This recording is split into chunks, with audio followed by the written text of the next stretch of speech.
Hello everyone, नमस्कार सभी को। आई होप आप सभी अच्छे होंगे। तो चलिए आज से फिर स्टार्ट हम लोग करते हैं भारतीय अर्थव्यवस्था, जो कि ये बिल्कुल जेपीएससी का प्रीवियस से प्रश्न को डिस्कस करेंगे। तो सेशन पे आप नए हैं तो प्लीज़ सब्सक्राइब करें, सेशन अच्छा लगे तो लाइक करें। पॉलिटी, जियोग्राफी और हिस्ट्री ऑलरेडी अपलोड कर दिए हैं। आप सभी जानते हैं भारतीय अर्थव्यवस्था से जेपीएससी में कितना प्रश्न पूछे जाते हैं, 10 ना। कमेंट कीजिए, ठीक है। तो चलिए देखिए, पहला गरीबी और बेरोजगारी से संबंधित है। Without time wasting rapid revision कर रहे हैं दोस्तों, तो बिल्कुल सेशन अच्छा लगेगा। और अच्छा लगेगा तो आप बिल्कुल लाइक कीजिए, नए हैं तो चैनल को सब्सक्राइब कीजिए, ठीक है। तो देखिए पहला प्रश्न है, गरीबी बेरोजगारी से प्रश्न पूछा हुआ है कि संक्षेप निर्धनता वैसी परिस्थिति से संबंधित रखती है जहां एक व्यक्ति जीवन के जरूरी आवश्यकताओं को प्राप्त करने में असमर्थ होता है।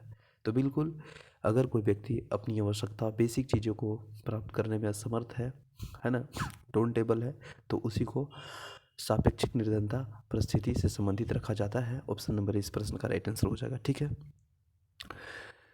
ठीक है ना। तो चलिए दूसरा प्रश्न है, मानव अधिकार का विकास किया जा सकता है। तो वह आपका स्वास्थ्य सेवा प्रदान करके भी किया जा सकता है, शिक्षा प्रदान करके भी किया जा सकता है, एजुकेटेड बना के किया जा सकता है, आवास प्रदान करके किया जा सकता है। तो ओवरऑल इसका सभी राइट आंसर हो जाएगा, ठीक है।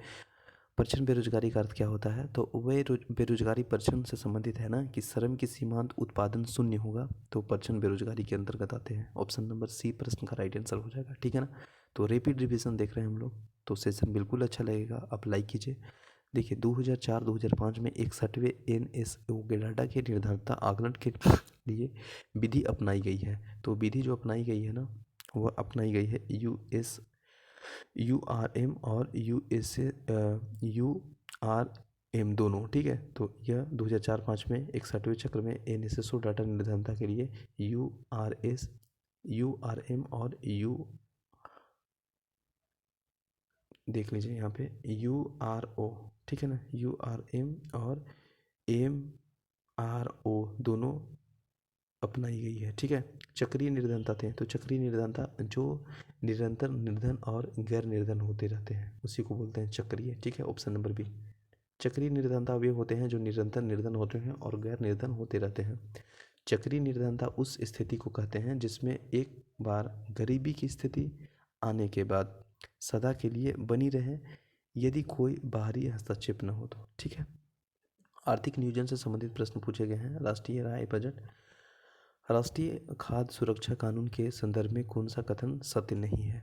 तो कौन सा कथन सत्य नहीं है पूछा है। तो देखिए इसमें जो सी है, इसमें केवल 2 अनुच्छेद कार्मिक समस्याओं को भोजन और पौष्टिक स्तर को निर्धारित करता है, यह कथन सत्य नहीं है, बाकी सभी सत्य है। इसमें 67% जनता कानूनी रूप से सब्सिडी प्रदान खाद्य होता है, 75% जो है ना ग्रामीण जनसंख्या, 50% शहरी जनसंख्या वंचित है। तो ऑप्शन नंबर सी इस प्रश्न का राइट आंसर हो जाएगा। 5 जुलाई 2013 में राष्ट्रीय खाद्य सुरक्षा अधिनियम 2013 में लागू हुआ था, जिसके तहत यह अधिनियम लागू कानून बना कि 75% ग्रामीण और 50% शहरी आबादी लक्षित सार्वजनिक वितरण प्रणाली के तहत सब्सिडी खाद्यान्न प्राप्त करने के अधिकार प्रदान किया गया है। यह लगभग 2/3 यानी 67% आबादी का सब्सिडी खाद्यान्न उपलब्ध कराती है। महिला सशक्तिकरण की दिशा को एक कदम आगे बढ़ते हुए राशन कार्ड 18 वर्ष या उससे अधिक उम्र के सबसे बुजुर्ग महिला मुखिया के नाम जारी करने का प्रावधान है। इसके अतिरिक्त गर्भवती महिलाओं को स्तनपान कराने के लिए और महिलाओं तथा 6 माह से 14 वर्ष तक के बच्चों के विशेष प्रावधान किया गया है, ठीक है। नेक्स्ट है, ये प्रश्न पूछा गया है कि एक परिवार एक नौकरी स्कीम जो है ना प्रारंभ किया गया था, तो वह सिक्किम के द्वारा। ऑप्शन नंबर है, ये जेपीएससी में पूछा गया प्रश्न है। सिक्किम राज्य ने एक परिवार एक नौकरी का जो आपका स्कीम है, योजना है, वह लाए थे। ऑप्शन नंबर इस प्रश्न का राइट आंसर हो जाएगा। जवाहर रोजगार योजना आरंभ की गई, तो यह किया गया था 7वीं पंचवर्षीय योजना में, क्योंकि उस समय जवाहर रोजगार योजना का जो टाइम है 1 अप्रैल 1989, जो कि राष्ट्रीय ग्रामीण रोजगार आयु कार्यक्रम ग्रामीण भूमिहीन, ठीक है, रोजगार गारंटी कार्यक्रम से मिलाकर 7वीं पंचवर्षीय योजना में शामिल में शुरू किया गया। और 7वीं पंचवर्षीय योजना का जो डेट देखिएगा 85 से 90, तो उसी के बीच में आता है 89, तो इसका राइट आंसर हो जाएगा 7वीं पंचवर्षीय योजना, जो कि ऑप्शन नंबर कहाँ है, बी में है, ठीक है ना। 5 ईयर प्लान से भी प्रश्न पूछे गए थे। जेपीएससी में 2 प्रश्न पूछे जाते हैं, एक प्रश्न जरूर देखने को मिलेगा पंचवर्षीय योजना से। स्टैंड ऑफ इंडिया स्कीम का प्रयोजन है ना, तो यह होता है अनुसूचित जाति अनुसूचित जनजाति इन महिलाओं उद्यमी के प्रोत्साहन करना। ऑप्शन नंबर इस प्रश्न का राइट आंसर हो जाएगा, ठीक है।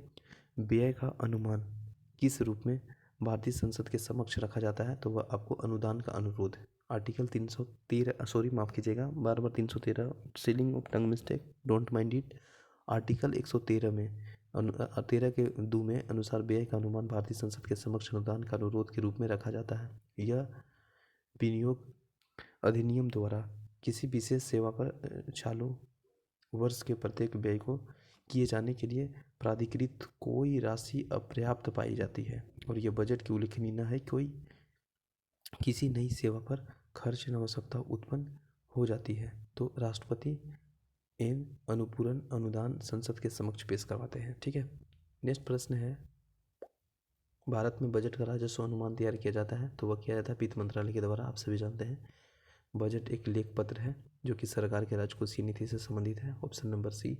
नेक्स्ट प्रश्न है, बजट के हिसाब किताब जांच भारतीय संसद के किसके द्वारा की जाती है तो सार्वजनिक लेखा समिति के द्वारा की जाती है।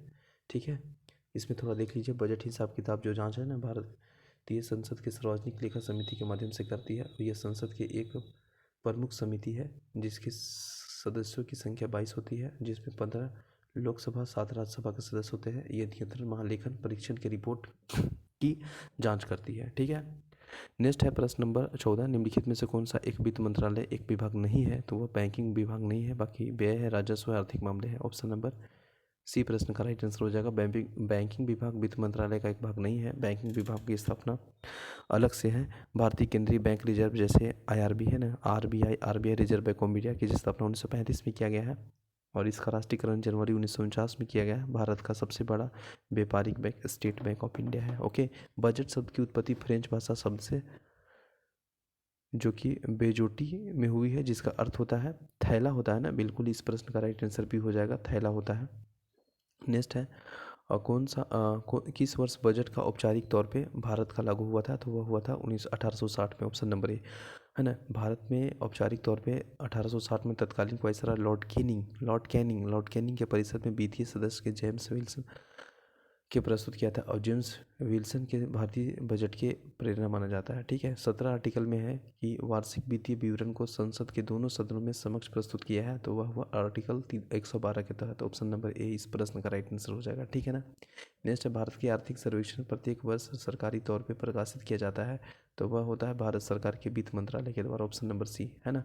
नेक्स्ट है, भारत के केंद्रीय बजट के राजकोषीय घाटा का तात्पर्य है तो वह आपको केंद्रीय घटक को देखिए, केंद्रीय घटक यहाँ पे दिया है आंसर।